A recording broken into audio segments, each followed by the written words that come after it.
Megastar Chiranjeevi Vishwambhara glimpse అయితే వచ్చినాయి. అసలు ఇలా ఉంటది అని అయితే ఎక్స్పెక్ట్ అయితే చేసలేను. స్టార్టింగ్ నుంచి ఎండింగ్ వరకు అయితే విజువల్స్ అయితే నెక్స్ట్ లెవెల్ ఉన్నాయి. ఇంకా చిరంజీవి లుక్స్ అయితే చాలా అంటే చాలా సూపర్ గా ఉన్నాయి. ఇంకా బీజిఎం ఎలివేషన్స్ అయితే నెక్స్ట్ లెవెల్.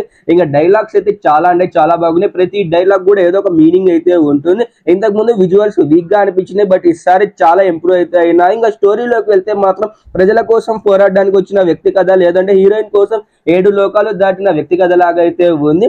అండ్ అలా కూడా కాకుండా ఒక వ్యక్తి అత్యాశ కోసం వెళ్లి యుద్ధానికి జరిగినట్టు కూడా అనిపిస్తుంది. క్లిప్స్ చూస్తుంటే హీరోయిన్ ప్రెజెన్స్ అయితే లేదు. అండ్ ఈ మూవీ చూస్తుంటే నాకైతే వెయిట్ అయితే చేయలేకున్నా, బట్ హోప్ అయితే పెట్టుకోవట్లేదు. ఎందుకంటే ఆల్రెడీ రీసెంట్ టైంలో వచ్చిన బిగ్ ప్రాజెక్ట్ అన్ని కూడా చాలా అంటే చాలా దారుణంగా పర్ఫార్మ్ అయితే చేస్తున్నాయి. మరి మీరు ఏమనుకుంటున్నారు ఈ మూవీ మీద? ఈ గ్లిప్స్ చూసింటే మీకు ఎలా అనిపించింది అనేది అయితే ఖచ్చితంగా అయితే కామెంట్ చేయండి. మరి ఇటువంటి మరిన్ని వీడియోస్ కోసం తప్పకుండా నడింపల్లి చిన్ని కృష్ణ ఇన్స్టాగ్రామ్ పేజ్ ని ఫాలో అవ్వండి. అలాగే నడింపల్లి చిన్ని కృష్ణ యూట్యూబ్ ఛానల్ ని సబ్స్క్రైబ్ చేసుకోండి. ఇట్లు మీ నడింపల్లి చిన్ని కృష్ణ శర్మ సైనింగ్ ఆఫ్. జై హింద్, జై శ్రీరామ్, భారత్ మాతా కు జై.